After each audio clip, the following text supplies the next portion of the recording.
நம்முடைய பிதாவாகி தேவனாலும் கர்த்தராகிய இயேசு கிறிஸ்துவினாலும் உங்களுக்கு கிருபையும் இரக்கமும் சமாதானமும் உண்டாவதாக. ஹல்லேலூயா. தூங்கும் முன்பாக பரிசுத்த வேதாகமத்திலிருந்து ஒரு பகுதி நாம் தியானித்து நம்முடைய குடும்ப பாதுகாப்பிற்காக நாம் ஜெபிக்கிறோம். தூங்கும் முன்பாக கர்த்தருடைய பிள்ளைகள் கேளுங்கள்.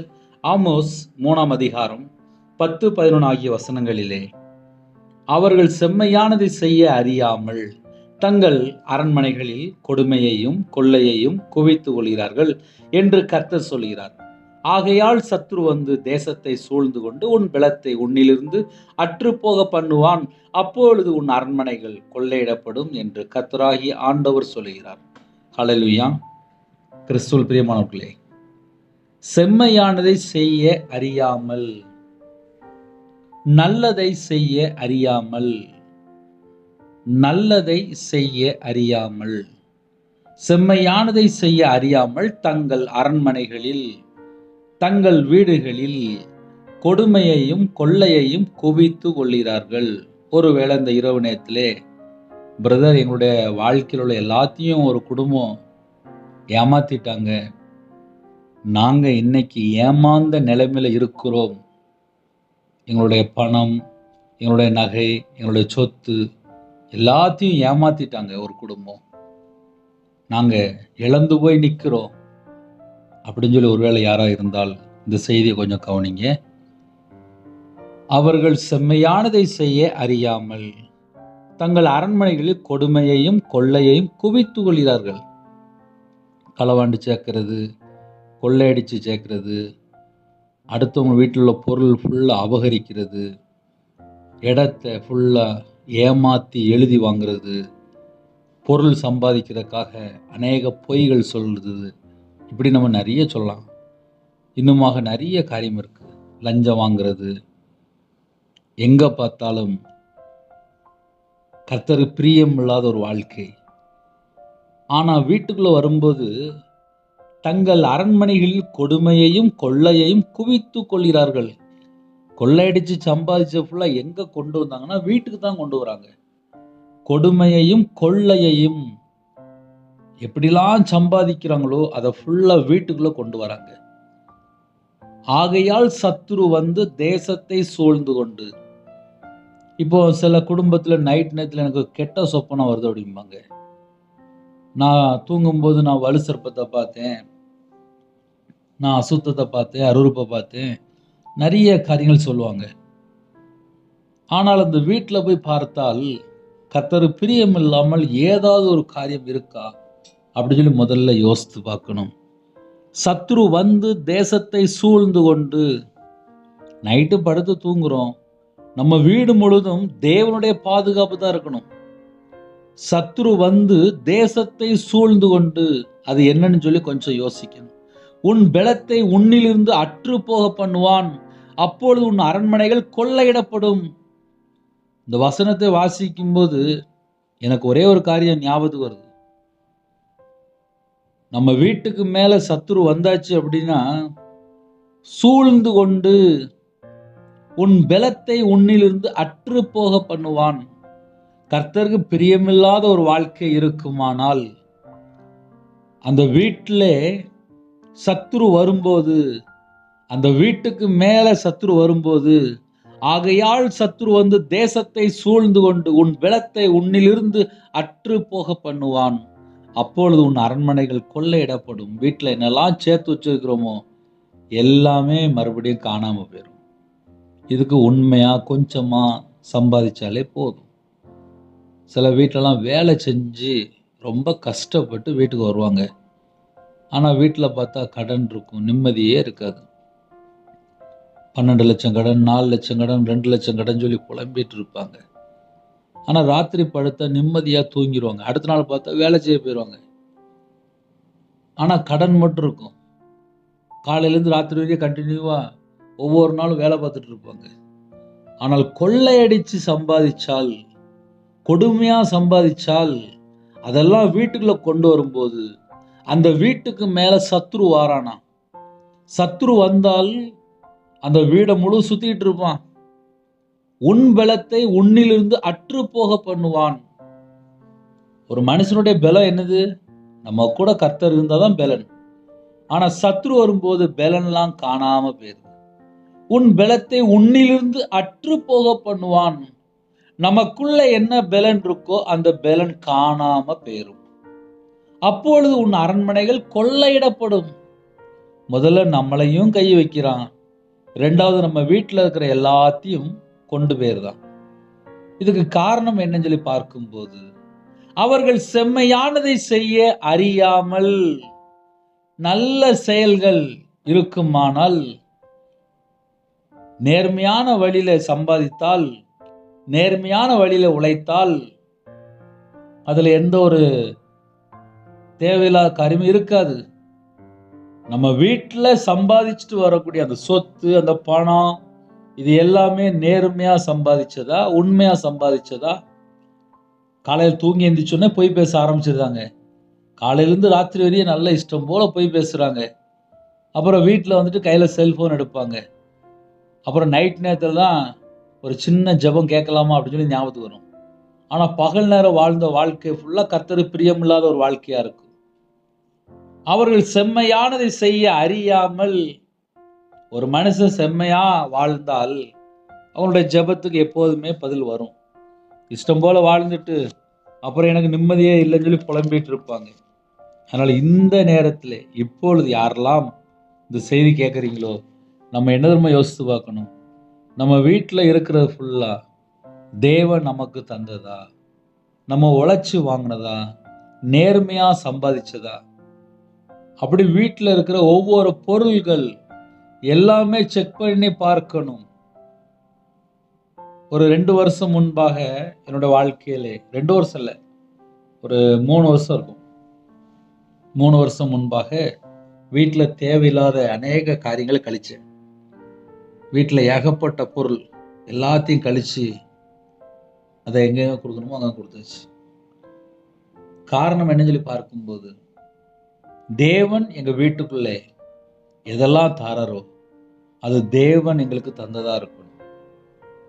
இன்னைக்கு ஒவ்வொரு வீட்டுக்குள்ளேயுமே நம்ம என்ன யோசித்து பார்க்கணும் அப்படின்னா, தேவன் உங்களுக்கு கொடுத்ததா, நீங்க உழைச்சி வாங்கினதா? அப்படி யோசித்து பார்த்தாலே சத்ரு உள்ள வரமாட்டான். அவர்கள் செம்மையானதை செய்ய அறியாமல் தங்கள் அரண்மனைகளில் கொடுமையையும் கொள்ளையையும் குவித்து கொள்கிறார்கள். சேர்த்து வச்சிருக்கிறாங்க. ஒரு வீட்டுக்குள்ள எதை சேர்த்து வச்சுட்டாங்க அப்படின்னா, கொள்ளை அடிச்சு சேர்த்து வைக்கிறாங்க, களவாண்டு சேர்த்து வைக்கிறாங்க, திருடி சேர்த்து வைக்கிறாங்க, அடுத்தவங்க குடும்பத்தை ஏமாத்தி சேர்த்து வைக்கிறாங்க. அந்த வீட்டுக்குள்ள எப்படி இயேசு இருப்பாரு? அந்த வீட்டுக்கு மேல ஆட்டோமேட்டிக்கா சத்துரு வந்துருவான். அவனுடைய பலத்தை ஃபுல்லா எடுத்துருவான். உன் பலத்தை உன்னிலிருந்து அற்று போக பண்ணுவான். அவன் பாவம் புண்ணியம்லாம் பார்க்க மாட்டான். சத்துரு உள்ள வந்துட்டான் அப்படின்னாலே உன் பலத்தை உன்னிலிருந்து அற்று போக பண்ணுவான். அப்பொழுது உன் அரண்மனைகள் கொள்ளையிடப்படும்.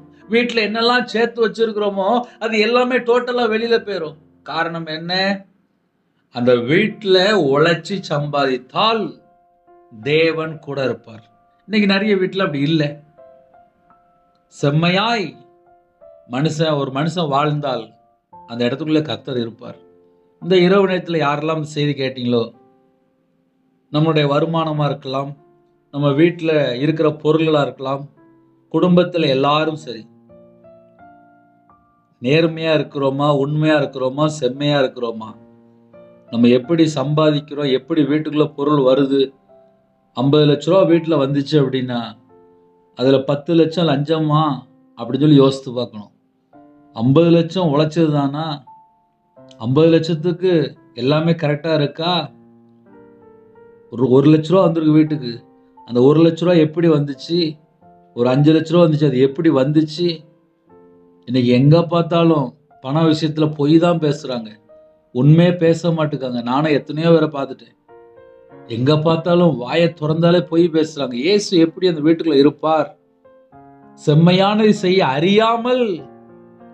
அவங்களுக்கு தெரியும் இப்படி பொய் பேசக்கூடாது, இப்படி அநியாயமா சம்பாதிக்க கூடாது, இப்படி அநியாயமா வாங்கக்கூடாதுன்னு சொல்லி அவங்களுக்கு தெரியும். அந்த 1 லட்ச ரூபா 2 லட்ச ரூபா பணம் எக்ஸ்ட்ரா எங்க வருது? வீட்டுக்கு தான் வருது. வீட்டுக்கு ஒரு பொருளா வரலாம், இல்ல ஏதாவது வீட்டுக்கு வாங்கிட்டு வரலாம்.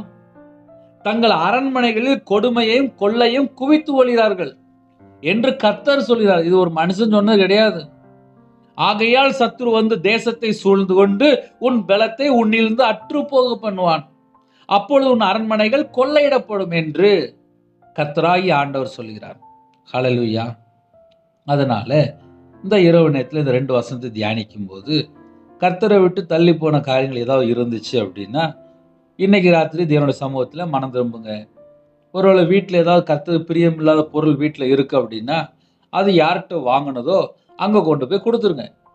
அது வீட்டில் இருக்கிற வரையும் சத்துரு வரத்தான் செய்வான். சத்துரு வந்தாச்சு அப்படின்னா தேசத்தை சூழ்ந்து கொண்டு அவங்க இருக்கிற இடத்தை சூழ்ந்து கொண்டு அப்புறம் அங்கே பொல்லாதாவி அசுத்தாவி எல்லா ஆவிகளும் அந்த இடத்துக்குள்ள என்ட்ராகுது. ஏன் என்ட்ராகுது? வீட்டில் சம்பாதிச்சு வச்சது ஃபுல்லாக கொள்ளை அடித்து சம்பாதிச்சு வைக்கிறது, இல்லைன்னா களவாண்டு சொத்து சேர்க்கறது, இல்லைன்னா லஞ்சம் வாங்கி சேர்க்கறது, அடுத்தவங்க குடும்பத்தை அழிச்சு.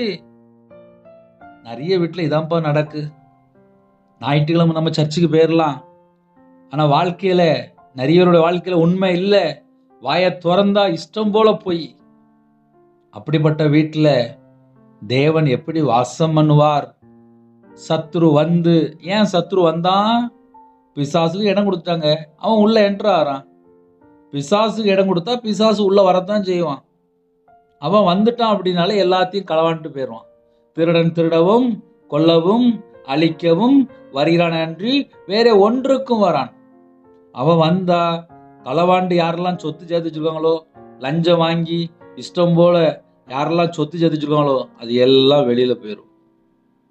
உன் பலத்தை உன்னிலிருந்து அற்று போக பண்ணுவான். அப்பொழுது உன் அரண்மனைகள் கொள்ளையிடப்படும் என்று கர்த்தராகிய ஆண்டவர் சொல்லுகிறார். இது ஒரு மனுஷன் சொன்ன வார்த்தை இல்லை. இந்த வசனத்துக்கு கீழ்ப்படிந்தால் கர்த்தர் கூட இருப்பார். இல்லை பிரதர், நாங்கள் பல லட்சங்கள் நாங்கள் இஷ்டம் போல வாங்கி சேர்த்துட்டோம், இனிமேல் நாங்கள் திருப்பி கொடுக்க முடியாது அப்படின்னா அந்த இடத்துல சத்துரு வந்து தேசத்தை சூழ்ந்து கொண்டு உன் பலத்தை உன்னிலிருந்து அற்று போக பண்ணுவான். அப்புறம் தேவையில்லாமல் ஹாஸ்பிட்டல் செலவு, வீணான செலவு, அப்புறம் தேவையில்லாமல் பணம் எங்கேயாவது போய்கிட்டே இருக்கும். ஏன் போகுது தெரியாது. ஒரு மனுஷன் உண்மையா உழைச்சி வேர்வை சிந்தி உழைச்சி நேர்மையா சம்பாதித்தால், நேர்மையா வாழ்ந்தால், லஞ்சம் வாங்காம அடுத்த சொத்தை ஆசைப்படாம உண்மையா வாழ்ந்தால் அங்க கர்த்தர் இருப்பார். ஹல்லேலூயா. ஒரு சின்ன ஜெபம் படிப்போமா? கண்களை மூடி நாம் ஜெபம் செய்வோம். அன்பின் கர்த்தாவே, நன்றியோடு துதிக்கிறோம், சொல்கிறோம்ப்பா. எங்க வீட்டில் இருக்கிற பொருட்கள், எங்க குடும்பம் எல்லாமே தேவன் தந்ததா இருக்கணும். கர்த்தர் பிரியம் இல்லாமல் எந்த ஒரு வாட்சோ செல்போனோ இல்லை மற்ற நபர்களுக்குள்ளதோ எதுவுமே எங்கள் வீட்டில் இருக்கக்கூடாது. எங்கள் வீட்டில் என்னெல்லாம் இருக்கோ அது எல்லாமே கர்த்தர் எங்களுக்கு தந்த ஆசீர்வதிக்கப்பட்ட பொருளாக இருக்கணும். சபிக்கப்பட்ட பொருள் ஒன்றுமே எங்கள் வீட்டில் இருக்கக்கூடாதுப்பா. கர்த்தர் உங்கள் பிள்ளையோட பேசியிருக்கிறீங்க. இந்த காரியத்தை குறித்து யாரெல்லாம் மனம் திரும்புகிறாங்களோ அந்த குடும்பத்தை கர்த்தர் வேல் அடைத்து ஆசீர்வதிங்க, கிருபை கட்டளிடுங்க, ஜீவனை தாங்க, கர்த்தர் மனம் இருங்க. சில குடும்பத்திலே பல வருஷமாக கொள்ளையடிச்சு கர்த்தர் பிரியம் இல்லாமல் வாழ்ந்து சொத்து ஜெயிச்சிருக்காங்கப்பா. அந்த குடும்பத்தோட கர்த்தர் பேசி விட்டீங்க. உங்களுடைய பாதத்தில் அர்ப்பணிக்கிறோம். கர்த்தர் எச்சரிப்போடு பேசியிருக்கிறீங்க. உங்களுடைய சத்தத்துக்கு உங்கள் பிள்ளைகள் கீழ்ப்படிந்தால் ஆசீர்வாதப்பா. உங்கள் பிள்ளையோட நீங்கள் பேசிட்டீங்க. நன்றி ராஜா, உமக்கு நாங்கள் நன்றி செலுத்திடும். உங்களுடைய நாம மகிமைப்படட்டும். இந்த பூமியிலே சத்தியத்தை அறிவீர்கள், சத்தியம் உங்களை விடுதலையாக்கும் என்று வேதம் சொல்கிறது. குமாரன் உங்களை விடுதலையாக்கினால் மெய்யாகவே விடுதலையாக்கப்படவில்லை என்று வேதம் சொல்கிறது. கர்த்தருடைய ஆவி எங்கேயோ அங்கே விடுதலை உண்டு. இந்த சத்தியத்தை கேட்டு யாரெல்லாம் மனம் திரும்பி என்னோட வார்த்தை கீழ்ப்படுகிறாங்களோ அந்த குடும்பத்துக்கு தான்ப்பா கர்த்தர் விடுதலை செய்ய போறீங்க. உங்களுடைய பாதத்தில் அர்ப்பணிக்கிறோம். எல்லா ஜனங்களையும் கர்த்தர் வேலடைங்க. இந்த நாளை ஆசீர்வதித்த கிருபைக்காக நன்றி. கர்த்தர் என் கூட இந்த கிருபைக்காக நன்றி. இரவு நேரத்தில் எல்லா குடும்பத்தோட கர்த்தர் கூட இருங்க. சரீரத்தில் பலவீனத்தோடு வியாதியோடு படுத்த படுக்கையில் ஹாஸ்பிட்டல் அவசர சிகிச்சையில் யாரெல்லாம் ஜெபிக்கிறாளோ கர்த்தருடைய கரம் பிள்ளைகளை தொட்டு சுகமாக்கட்டும்ப்பா.